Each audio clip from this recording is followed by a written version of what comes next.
அனைவருக்கும் வணக்கம். நான் உங்கள் ஏல்பி ஜோதிடர் மற்றும் மாஸ்டர் நிபுணர் ரமேஷ், பெங்களூர்ல இருந்து பேசுறேங்க.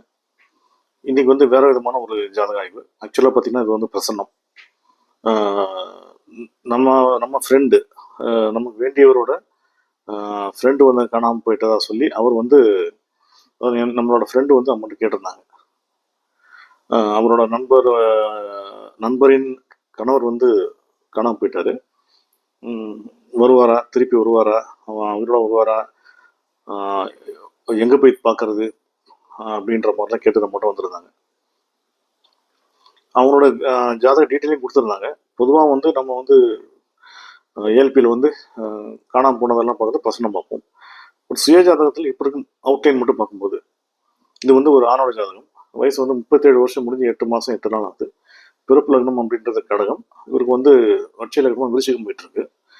லக்னாதிபதி யாருன்னு பார்த்தீங்கன்னா செவ்வாய் பகவான். 1க்கும் 6க்கும் ஆதிபத்தியம் மட்டும் 12ல் இருக்காரு.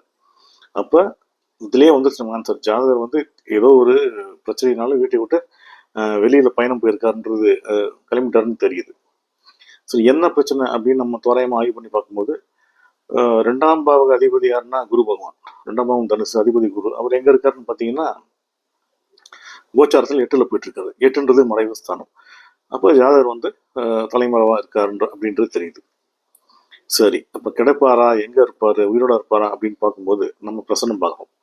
பிரசன்னம் பார்க்கும்போது விழுந்த லக்னம் என்னன்னு பார்த்தீங்கன்னா மேஷம். வச்சுங்களா. லக்னாதிபதி செவ்வாய் எங்க இருக்காருன்னு பார்த்தீங்கன்னா 1க்கும் 8க்கும் ஆதிபத்தியம் பெற்று 6ல் போயிருக்காரு. 6ஆம் இடம்னு கன்னியில். அப்போ ஜாதகர் பிரச்சனை இருக்காருன்றது வந்துருச்சு. சந்திர பகவான் எங்க இருக்காருன்னு பார்த்தீங்கன்னா 6ஆம் வீட்டில் இருக்காரு. 6ஆம் வீட்டில் கூடவே செவ்வாய் பகவான் இருக்காரு. 11 அப்படின்றது லாபஸ்தானம். லாபஸ்தானத்தில் யார் இருக்கான்னு பார்த்தா ராகு பகவான். ராகு பகவான் என்ன பண்றாரு, தன்னோட 7ஆம் பார்வை 5ஆம் வீடுனா பூர்வபுண்ணிய ஸ்தானத்தை பார்க்குறாரு. 5ஆம் அதிபதி சூரியனும் 5லேயே இருக்காரு. சூரியனோட யார் இருக்கான்னு பார்த்தீங்கன்னா கேது பகவான். அப்போ அவர் கண்டிப்பாக வந்துடுவார்ன்றது தெரியுது. அதுவும் எப்படின்னாக்கா, தான் செய்த தவறை உணர்ந்து மனம் திருந்தி வந்துடுவார்னு நம்ம சொன்னோம். எப்படி? கேதுன்றது யார்? ஞானக்காரகம். சரி, இப்போ எங்க சார் இருப்பாரு, எங்க போய் தேடுறது அப்படின்னு ஒரு கேள்வி வரும்போது நம்ம என்ன சொன்னோம்னா, அவர் கண்டிப்பாக ஒரு மலை சார்ந்த பகுதிக்கு தான் போயிருக்கணும். ஆனால் மலை மேலே கிடையாது, மலை அடிவாரத்தில் இருப்பார். மலை அடிவாரத்துக்கு பக்கத்தில் பார்த்தீங்கன்னா நீர்நிலைகள் இருக்கணும். பொதுவாக மலை மேல் அப்படின்னாக்கா மலை மேல் உள்ள முருகன் கோயில் அல்லது பெருமாள் கோயில், இந்த மாதிரி இடங்களுக்கு தான் போயிருக்கணும் அவர். சரிங்களா. பக்கத்தில் பார்த்தீங்கன்னா ஒரு போலீஸ் ஸ்டேஷனோ இல்லை ஹாஸ்பிட்டலோ ஸ்கூலோ இல்லை காலேஜு இல்லை பிளட் பேங்க்கு இல்லை ஏதாவது வித்தை கற்றுக் கொடுக்குற பள்ளிக்கூடங்கள், டியூஷன் சென்டர், இந்த மாதிரி எதுவும் இருக்கும். ஒன்று பச்சை கலர் ட்ரெஸ் போட்டிருக்கணும். அப்படி இல்லாட்டி பச்சை பசைல்னு அவர் இருக்கிற என்வாயர்மெண்ட் சுற்றுப்புறச்சூழல் பச்சை பசைல்னு இருக்கும். அந்த மாதிரி இடங்கள்ல தான் கண்டிப்பாக அவர் இருக்கணும். அந்த மாதிரி இடங்கள்ல நீங்கள் தேடினா கிடைக்கிறதுக்கான வாய்ப்புகள் அதிகம் அப்படின்னு நம்ம சொன்னோம். அதோட நம்ம என்ன சொன்னோம்னாக்கா, அவர் ஏற்கனவே மனம் சஞ்சலப்பட்டு கோபமாக ஒரு மன விரக்தியில தான் போயிருக்காரு. ஒருவேளை நம்ம சொல்ற இடத்துல தேடி அவருக்கு கிடைச்சாருனாக்கா அவர் மேலே கோபப்படாமல் தன்மையாக நடந்துக்கணும். ஏன்னா அவர் ஆல்ரெடி மைண்ட் டிஸ்டர்ப் ஆயிருக்காரு. பண பிரச்சனை வந்தாலே மைண்ட் டிஸ்டர்ப் ஆகிடுது இல்லை எல்லாருக்கும், குடும்பஸ்தருக்கெல்லாம். இதில் இன்னொரு கூடுதலான விஷயம் என்ன சொன்னோம்னாக்கா, நீங்கள் போலீஸில் கம்ப்ளைண்ட் பண்ணோன்னா அவங்க துரிதமாக கண்டுபிடிச்சி கொடுத்துருவாங்க அப்படின்னு நம்ம சொன்னோம். ஏன்? 6ஆம் பாவம்ன்றது போலீஸ் ஸ்டேஷன். சரி, நம்ம ஒன்றுமே இல்லை, கிரக காரகத்துவங்களை எடுத்துக்கிட்டாலே நமக்கு அழகாக விடைகள் கிடைச்சிடும்.